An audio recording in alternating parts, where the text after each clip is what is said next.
Next cinema I think Pawan Kalyan garu అయితే బాగుంటుందని నా ఒపీనియన్. పవన్ కళ్యాణ్ టీడీపీ కూటమి అయితే ఏది గెలిచినా ఒకటే. చేసిన పరిపాలన బాలేదంటారా? బాగాలేదని చెప్పలేదు కానీ డెవలప్మెంట్ పెద్దగా లేదు. డెవలప్మెంట్ కానీ జగన్ గారు చూసుకుంటే నాకు సంక్షేమ పథకాలు అందరికీ అందాయి, నాకు సంక్షేమ పథకాలు ఉండాలి కానీ ప్రజలకు కొంతవరకు జరిగింది కానీ డెవలప్మెంట్ కూడా ఉండాలి. సో ఏపీలో అంత డెవలప్మెంట్ లేదు అని నేను అనుకుంటాను. అంటే నాడు ప్రోగ్రామ్ కింద స్కూల్లో అన్ని బాగా చేశాము, కొన్ని జరిగినాయి కానీ డెవలప్మెంట్ అనేది కనిపించడం లేదు కదా.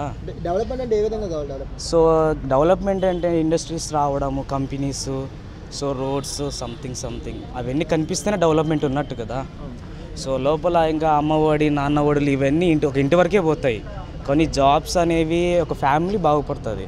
అమ్మఒడి అంటే ఏంటి, అమ్మ ఒకటి బాగుంటుంది అది కూడా. సో ఎట్లా అంటే వాళ్ళు కష్టపడకోకుండా పిల్లల ఫీజు కట్టడం బాగానే ఉంది కానీ జాబ్ కూడా కంపెనీస్ కూడా వస్తే బెటర్ కదా. మనం చూసుకున్నట్టయితే ఇంకా ఎలక్షన్కి 35 డేస్ దగ్గర 35 డేస్లో కూడా జనసేన పార్టీ నుంచి కానీ టీడీపీ పార్టీ నుంచి కానీ మా క్యాండిడేట్స్ ఈ ఏరియాలో పోటీ చేస్తున్నారు అని చెప్పి ఇప్పుడు కూడా నిక్కచ్చిగా చెప్పలేదు. సో జనసేన పార్టీ అనేది ఏంటంటే జనసేన పార్టీ ఇప్పుడిప్పుడే దానికి ఒక ఇదే వస్తుంది. అంటే జనసేన పార్టీ క్యాండిడేట్స్ లేకపోయినా కూడా సో ఫాలోవర్ సపోర్ట్ బాగానే ఉంది. ఇంకోటి ప్లస్ పాయింట్ ఏంటంటే అతి పెద్ద పార్టీ తెలుగుదేశం పార్టీతో వాళ్ళు ఇది అవ్వడం అనేది ఒక plus point. So Telugu Desam party అనేది చిన్న పార్టీ కాదు కదా. సో వాళ్ళిద్దరు మేక్ అవ్వడం అనేది. పవన్ కళ్యాణ్ గారు ముందుసారి కూడా సీఎం అయితే తప్పు చేశారు కదా, అప్పటికప్పుడు క్యాండిడేట్ని పెట్టి ఒక సీటు నాకడం జరిగింది, అది కూడా రాజీవ్ నియోజకవర్గం. పవన్ కళ్యాణ్ గారు మళ్ళీ అడగండి. ముందు 2019 ఎలక్షన్లో కూడా సేమ్ ఇదే తప్పుదం. ఒకటి పవన్ కళ్యాణ్ గారు ఆయన చేసేది ఏదేమైనా ప్రజలు మంచి కోసమే ఆలోచిస్తాడు. సో అప్పుడు ఏంటంటే ప్రజలు మంచి చేస్తాడని ఆలోచన తెలుగుదేశం కలవడం జరిగింది. సో మధ్యలో ఏం జరిగింది ఏం తెలియదు. సో ఇప్పుడు కూడా కలవడం ఏంటి అంటే వైసీపీ అనేది ఒక పెద్ద పార్టీ, దాన్ని ఎదుర్కోవాలి అంటే ఏదో ఒక పార్టీతో కలవక తప్పదు. అది కూడా ఆయన ప్రయోజనం కోసం అయితే కాదు, నాకు తెలిసి ప్రజల కోసమే. పవన్ కళ్యాణ్ గారి విషయంలో నేను ఎక్కువ నమ్మేది ఏంటంటే ఆయన చేసేది ఏదైనా కానీ ఆయన స్వార్థానికి ఉండదు. ప్రజల కోసమే చేసినాడు, ప్రజల కోసమే వస్తున్నాడు. 2014 ఎలక్షన్లో ఎప్పుడైతే మన టీడీపీ హయాం ఉన్నప్పుడు పవన్ కళ్యాణ్ గారు అంటారు మాటలంటే టీడీపీ పార్టీ అన్నారు, కానీ ఇప్పుడు మరి ఆ పార్టీతో కలడం ఏంటి?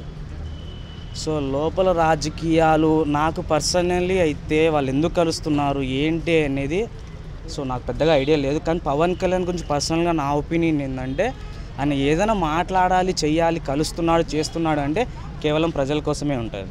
సో 100% రీసెంట్గా కూడా చూసాం కదా. సో హైదరాబాద్లో ఉన్న ఆయన ఇళ్ళు కూడా తాకట్టు పెట్టడం పార్టీ కోసం. సో కష్టపడి సంపాదించిన సొమ్మును ఎవరైనా పనంగా పెట్టాలంటే గట్స్ ఉండాలి. సో ఆ గట్స్ పవన్ కళ్యాణ్ కన్నా ఉంటాయి. చివరిసారిగా TDP, BJP, Janasena party alliance ఎన్ని సీట్లు వస్తాయి? తెలుగుదేశం అనేది చిన్న పార్టీ ఏం కాదు, వైసీపీకి ఏం తగ్గదు. కొట్టే వైసీపీ కింద కూర్చోవలసిందే. సో అప్పుడు టీడీపీ మాత్రమే వైసీపీ అయినా గెలిచింది. మనం చూసుకుంటే 2014లో అప్పుడు టీడీపీ ఒక్కటే ఉన్నా గెలిచింది. సో ఇప్పుడు ఏంటంటే పార్టీలు అన్నీ కలిసి వస్తున్నాయి. సో చూడాలి, వైసీపీ కూడా అంత చిన్న పార్టీ కాదు కదా. సో ఈసారి ఏపీలో ఎలక్షన్లు మటుకు చాలా జోరుగా ఉంటాయి. చూడాలి ఎవరు గెలుస్తారు అనేది.